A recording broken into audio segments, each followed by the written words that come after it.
Hello students, this is Pawan sir and welcome to my channel chemistry live. और आज की इस वीडियो में हम करेंगे 1 मार्क्स के question. This is basically MCQ question and these questions are from the lesson solid state. ये मेरे कुछ 24 क्वेश्चंस पिक किए हुए हैं बेटा, जो I think are very very important. So let's get started.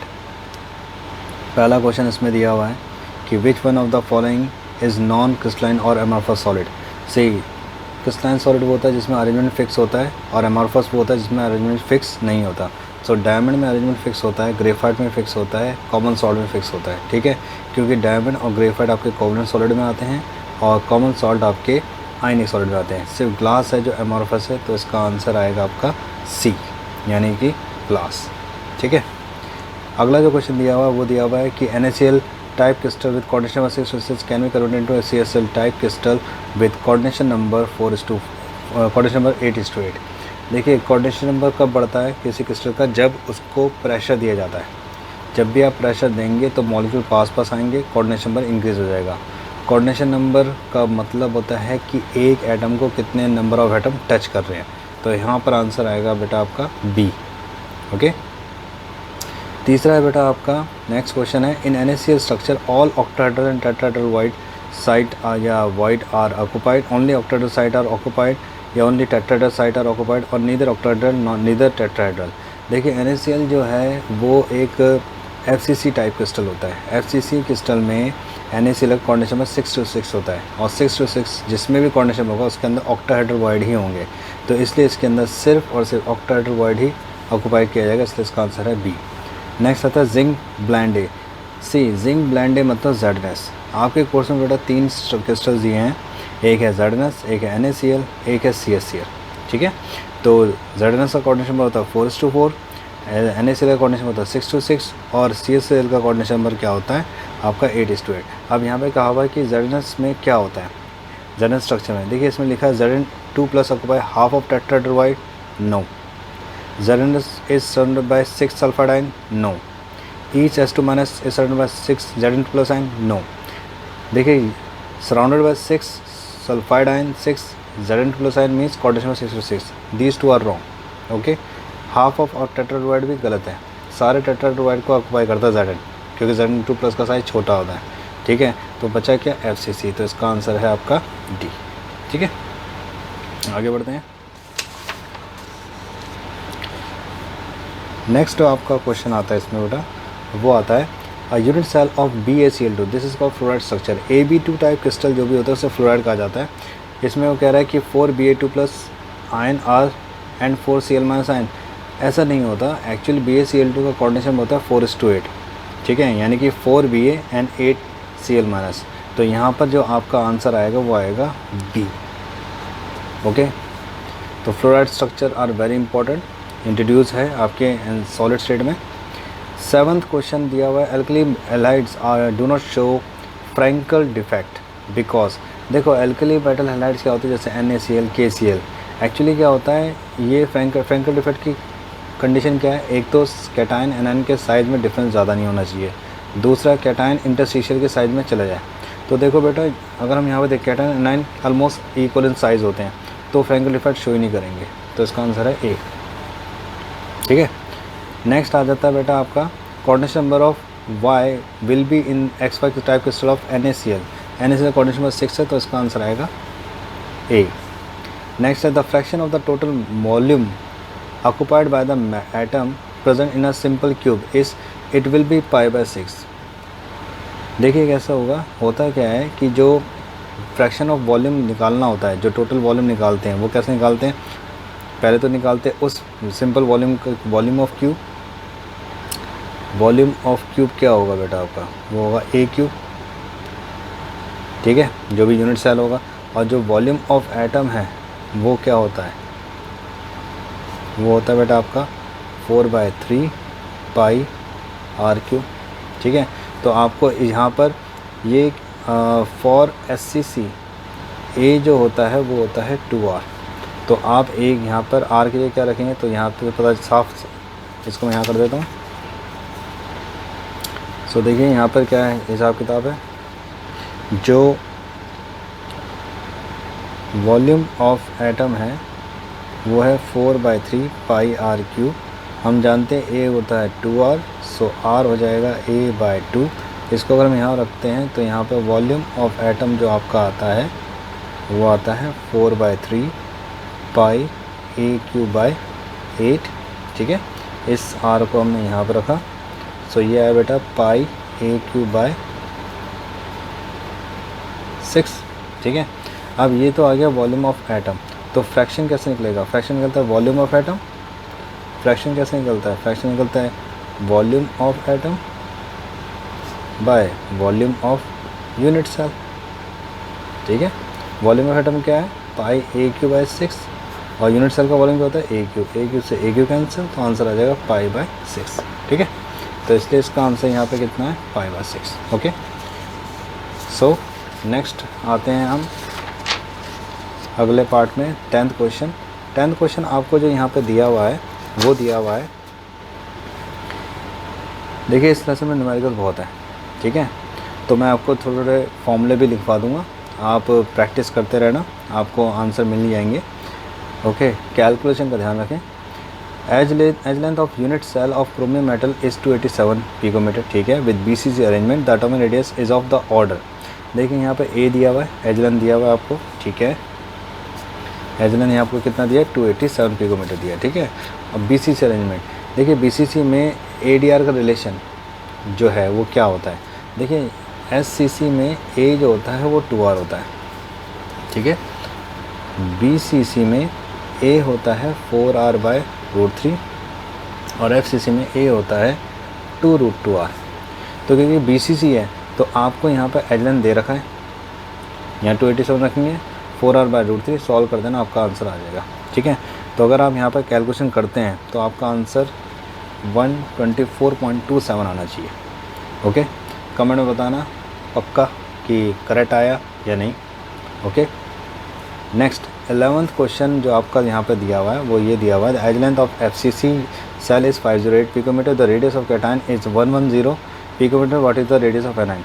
देखो बेटा, कुछ चीज़ें दिमाग में रख ली हैं जी। जब कभी भी आपको FCC कहा जाता है, FCC या BCC, तो FCC में जो A होता है वो होता है ट्वाइस ऑफ R प्लस में R माइनस, मतलब the distance between radius of cation and radius of anion, twice of. तो आप यहाँ पे A रखेंगे 508, twice of radius of cation दिया हुआ है 110, रेडियस ऑफ एनायन आप निकाल लेंगे। ठीक है, लेकिन BCC है तो A होता है 2/√3 R plus R minus. Okay, अगर इसके बारे में आप डिटेल वीडियो जानना चाहते हैं तो बता देना, मैं वीडियो बना दूंगा इस पर। नेक्स्ट आपका जो क्वेश्चन आता है, कैलकुलेशन का ध्यान रखना। ठीक है, कैलकुलेशन का ध्यान रखें। नाउ नेक्स्ट जो आता है आपका वो है density of a metal which crystallize in BCC lattice with unit cell edge length of 300 picometer and molar mass 50 gram per mole will be. देखिए डेंसिटी का जो फॉर्मूला होता है वो होता है Z/m/AQ/n। आप इसमें पुट करिए, आपका आंसर आ जाएगा। आप यहाँ पर मैं आपको थोड़ा सा बता देता हूँ, डेंसिटी इक्वल टू Z यहाँ पर 2 है क्योंकि BCC है, M मास दे दिया उन्होंने 50 ग्राम पर मोल, बेटा एज लेंथ दिए 300 पिकोमीटर, इसको आप सेंटीमीटर में करेंगे। ठीक है, इनटू में एवोगाड्रो नंबर 6.022 इंटू 10⁻23 क्योंकि ये ग्राम पर मोल में दिया है। ठीक है, अगर ग्राम पर मोल नहीं होता तो फिर नंबर ऑफ एटम यानी एवोगाड्रो नंबर की वैल्यू निकालनी पड़ती। 13 क्वेश्चन हो गया, how many lithium atom are present in a unit cell edge of 3.5 angstrom and density 0.53। Again यहाँ पर आपको वो Z पूछ रहा है बेटा। ठीक है, Z निकालना है। देखो बेटा D जो होता है जैसे बताया गया आपको ZM/AQN, सो दिस इम्प्लाइज जो Z होगा वो क्या होगा AQND/Z। आप इसे पुट कर देना, आपका आंसर आ जाएगा। इन दोनों का आंसर आप कमेंट में लिख के देना कि आपका क्या है। I will pin that comment. Okay, next अब हम आते हैं आपके अगले क्वेश्चन में, 14 question. It's very important. Again देखो बेटा, यहाँ पर डिस्टेंस दे दिया है और आपसे डेंसिटी पूछा है, तो बेटा देखो सारी कहानी आती है। मैंने आपको बताया था डेंसिटी होता है ZM/AQN। देखो बेटा NaCl जो होता है, मैं यहाँ पर आपके सामने छोटा सा डिटेल लिख रहा हूँ, NaCl और ZnS। ये दोनों ही बेटा FCC होते हैं और इनका Z 4 होता है, ठीक है। तो बेटा ये आपको Z मिल जाएगा, मास आप निकाल सकते हैं। Na का 20, Na कैटाइन का आपका कितना होता है 23, NaCl का 35.5, यानी टोटल कितना हो गया आपका 58.5, 4 × 58.5 एज लेंथ आपको निकालनी है। यहाँ पर एवोगाड्रो नंबर पता ही है, ठीक है, और डेंसिटी आपको देखिए 2.165। देखो बेटा उसने डिस्टेंस पूछा है, तो मैंने अभी आपको बताया था ए जो होता है वो होता है twice of R plus R minus. यहाँ से आप ए निकालेंगे, उसको आप यहाँ रखेंगे तो आपका आंसर आ जाएगा, ठीक है। Try to solve it out, okay. Next जो आपका आता है वो आता है an element with atomic mass 100। देखो बेटा जब कभी ऐसे देता है 100, इसका मतलब ये नहीं कि ये ग्राम पर मोल में नहीं दिया, ये ग्राम पर मोल में ही दिया है, ओके। अगर सिर्फ लेते ग्राम तो समझिए वो ग्राम पर मोल यू या AMU में नहीं दिया मैंने, ठीक है। तो यहाँ पर आपको मास दे दिया है, डेंसिटी पूछा, अगेन Z जो कौन सा है बेटा, देखो BCC तो 2 होगा, इनटू में मास 100 बाय 400 × 10⁻10 का होल क्यूब इनटू यहाँ पर कितना दे दिया है उन्होंने 6.022 × 10⁻23, ठीक है। गेट्स ऑल आपका आंसर आ जाएगा। अब देखो बेटा यहाँ पे क्या F3O4 magnetite is an example of, ये किसका एग्जांपल है, अगर यहाँ पर उसने यहाँ पर पूछा हुआ है तो देखो बेटा ये जो है ये एक इन्वर्स स्पिनर स्ट्रक्चर का एग्जांपल है, ठीक है। किसका एग्जांपल है, इन्वर्स स्पिनर स्ट्रक्चर। अब आप बोलेंगे कि ये इन्वर्स स्पिनर स्ट्रक्चर क्या होता है, तो देखो बेटा ऐसा होता है, 2 तरह के स्ट्रक्चर होते हैं, एक होता है स्पिनर और एक होता है इन्वर्स स्पिनर। तो मैं थोड़ा सा बता देता हूँ आपको, वैसे इसकी मैं डिटेल वीडियो बना दूँगा इफ़ यू वांट। देखो एक होता है नॉर्मल स्पिनर या सिंपल स्पिनर, ठीक है। देखो जब कभी भी आपको कोई स्ट्रक्चर AB2C4 के फॉर्म में हो, कोई भी क्रिस्टल जिसका फॉर्मूला AB2C4 के फॉर्म में है, ठीक है, तो उसे हम स्पिनल कहते हैं। यहाँ पे A जो होता है वो एक डाई वैलेंट कैटायन होता है, B जो होता है वो ट्राई वैलेंट कैटायन होता है, और जो C होता है वो एक एनायन होता है। ये एनायन कुछ भी हो सकता है, ये हैलाइड हो सकता है, ऑक्साइड हो सकता है, सल्फाइड हो सकता है, कुछ भी हो सकता है, ठीक है। तो अगर कोई इस फॉर्म में है तो उसे कहते हैं नॉर्मल स्पिनर, ठीक है। ये एक इसका जनरल फॉर्मूला है, लेकिन कंडीशन इसकी क्या है कंडीशन ये है कि इसका ये जो डाइवैलेंट होता है, यानी कि ये इस स्पिनल में क्या होता है, जो ये डाइवैलेंट कैटायन होता है, डाइवैलेंट कैटायन, ठीक है, इट ऑक्यूपाई टेट्राहेड्रोवाइड, ठीक है, ये टेट्राहेड्रोवाइड ऑक्यूपाई करता है बेटा। एंड जो ये ट्राइवैलेंट होता है कैटायन, इट ऑक्यूपाई ऑक्टाहेड्रोवाइड, ठीक है। तो ऑब्वियसली इन्वर्स स्पिनल क्या होगा, उल्टा करेगा, यानी कि उसमें जो ट्राइवैलेंट है वो टेट्राहेड्रो करेगा और डाइवैलेंट ऑक्टाहेड्रो करेगा, ठीक है। लेकिन एक्चुअल प्रैक्टिस में ऐसा होता नहीं है, ठीक है, एक्चुअल प्रैक्टिस में ऐसा होता नहीं है। एक्चुअल प्रैक्टिस में क्या होता है, जो डाइवैलेंट कैटायन होता है वो तो ऑक्टाहेड्रोवाइड को ऑक्यूपाई करता है, लेकिन जो ट्राइवैलेंट आयन होता है, ट्राइवैलेंट कैटायन, उसके कुछ पार्ट, जैसे ट्राइवैलेंट कैटायन है उसमें से आधा ट्राइवैलेंट कैटायन ऑक्टाहेड्रोवाइड को ऑक्यूपाई करेगा और आधा करेगा टेट्राहेड्रोवाइड को, ठीक है। बाकी मैं इसका डिटेल वीडियो बना दूंगा अगर जब कभी भी आप कहोगे, ठीक है। ये होते हैं स्ट्रक्चर होते हैं, स्पिनल होते हैं जिसे स्पाइनल भी कहते हैं, और इन्वर्स स्पाइनल भी होते हैं, मिक्स्ड स्पाइनल भी होते हैं, ओके। तो इसका सिंपल सा भी जो आंसर है वो है बेटा आपका इन्वर्स स्पाइनल, ठीक है। ये आपके क्या है, इन्वर्स स्पाइनल स्ट्रक्चर्स है, ओके। कौन सा स्ट्रक्चर है ये आपका, इन्वर्स स्पाइनल स्ट्रक्चर्स है, Fe3O4, क्योंकि ये टूटता है ऐसा FeO और Fe2O3 में टूट जाता है, ओके। चलो अब आते हैं हम 17वें क्वेश्चन पे। कह रहे हैं इनमें से कौन सा does not exhibit Frenkel defect. देखो सिल्वर के सारे हैलाइड फ्रैंकल डिफेक्ट शो करते हैं, सिल्वर के जितने भी हैलाइड होते हैं वो सारे फ्रैंकल डिफेक्ट शो करते हैं, AgBr, AgCl।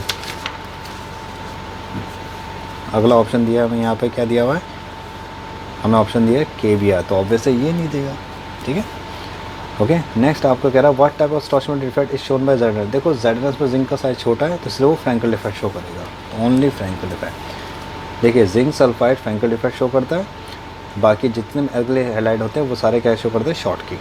फिर है silver halide generally show short की, फ्रैंकल, बोथ फ्रैंकल शॉर्ट की एंड कैटायन एक्सिस डिफेक्ट। तो देखो बेटा, जब भी हमें कहता है सिल्वर हैलाइड जनरली शो, तो वो दोनों ही डिफेक्ट शो करता है, ठीक है। वैसे तो फ्रैंकल डिफेक्ट ही शो करता है, लेकिन अगर आप क्योंकि हम जब भी कोई क्रिस्टल को हीट देते हैं, ठीक है, तो उसमें क्या होता है, पहले कैटायन जाएगा इंटरस्टिशियल में, बाद में वो क्या कहते हैं, जैसे सिल्वर एनायन पहले जाएगा, सिल्वर कैटायन जाएगा पहले इंटरस्टिशियल में, उसके बाद वो बाद में कहाँ चले जाएगा, वो कैटायन को एनायन के साथ कम्प्लीटली वैकेंट कर देगा। तो इसका आंसर आप देखेंगे बोथ फ्रैंकल एंड शॉर्ट की defect, keep it in mind, सिर्फ फ्रैंकल नहीं लिखेंगे, ओके। फ्रैंकल तब लिखते जब ये ऑप्शन नहीं दिया जाता, ओके, क्योंकि AGBR एक एक्सपर्ट केस है इसी वजह से, और वो सिल्वर हैलाइड है। Which of the following will have metal deficiency defect, obviously FeO। Metal deficiency defect हमेशा आपके नॉन स्टोशियोमेट्रिक एलिमेंट ही, कंपाउंड ही दिखाते हैं, नॉन स्टोशियोमेट्रिक, जिसमें कंपोजिशन फिक्स नहीं होती। In which pair most efficient packing is present, देखिए SCP और CCP में सबसे ज़्यादा होता है, क्योंकि इसमें 74% पैकिंग एफिशिएंसी होती है, ठीक है, इसलिए ये सबसे बेस्ट होते हैं। नेक्स्ट जो आपका आता है बेटा, क्वेश्चन हुआ था what is effect of Frenkel defect on the density of एनिसोड। You know Frenkel defect does not affect the density, so the density remain unchanged, okay, क्योंकि कोई जो कैटायन एनायन कंप्लीट वो वैकेंट ही नहीं हुआ है, ठीक है। आगे क्या, in a Schottky defect the ion moves to the interstitial position between the lattice site, no, electrons are trapped, no, some lattice site are vacant, तभी डेंसिटी इसकी डिक्रीज हो जाती है। 24वां क्वेश्चन दिया बेटा, विच of the following condition favours the existence of substance in the solid state, किस condition में solid state exist करता है। बेटा देखो, हाई टेम्परेचर में तो सॉलिड स्टेट मेल्ट हो जाएगा, तो पहला तो हो नहीं सकता। हाई थर्मल एनर्जी में भी भागेगा, कोहेसिव फोर्स का कोई लेन देना नहीं होता, कोहेसिव फोर्स सिर्फ और सिर्फ लिक्विड में होती है, फिर जिसमें आपने पढ़ रखा है कोहेसिव और एडहेसिव फोर्स। तो बचा क्या बेटा, लो टेम्परेचर। सो लो टेम्परेचर में कोई भी सब्सटेंस सॉलिड में ही रहता है, हाई टेम्परेचर तो अपनी स्टेट चेंज कर देता है, okay. And now I am giving you one question, okay. So question is very very important. Question है, how many chloride ion surround the sodium cation in NaCl। How many chloride ion यानी Cl minus ion surround the sodium ion यानी कि Na+ ion in NaCl। Option है A 4, ओके। Option A क्या है, 4, option B है 6, option C है 8 और ऑप्शन D है 12। आई रिपीट, क्वेश्चन दिया है मैंने आपको कि how many Cl minus ion surround by Na+ ion, okay, कितने Cl माइनस Na+ आयन को सराउंड करते हैं, या कितने Na+ ion Cl minus ion को सराउंड करते हैं। ऑप्शन है A 4, B 6, C 8 and D 12, okay. I hope आपको ये वीडियो पसंद आई होगी, ठीक है। सो शेयर करें, लाइक करें and subscribe to my channel, okay. And अब ये मैंने एक सीरीज शुरू की है 1 मार्क क्वेश्चन की, और हर एक लेसन के एटलीस्ट 20-25 क्वेश्चंस आपको हर बार मिलेंगे। सो स्टे ट्यून बेटा एंड कीप प्रैक्टिसिंग। और अगर आपको ये मेरी छोटी सी कोशिश पसंद आई तो प्लीज़ लाइक करें, सब्सक्राइब करें एंड शेयर करें। And thanks for watching my video. See you in the next video बेटा।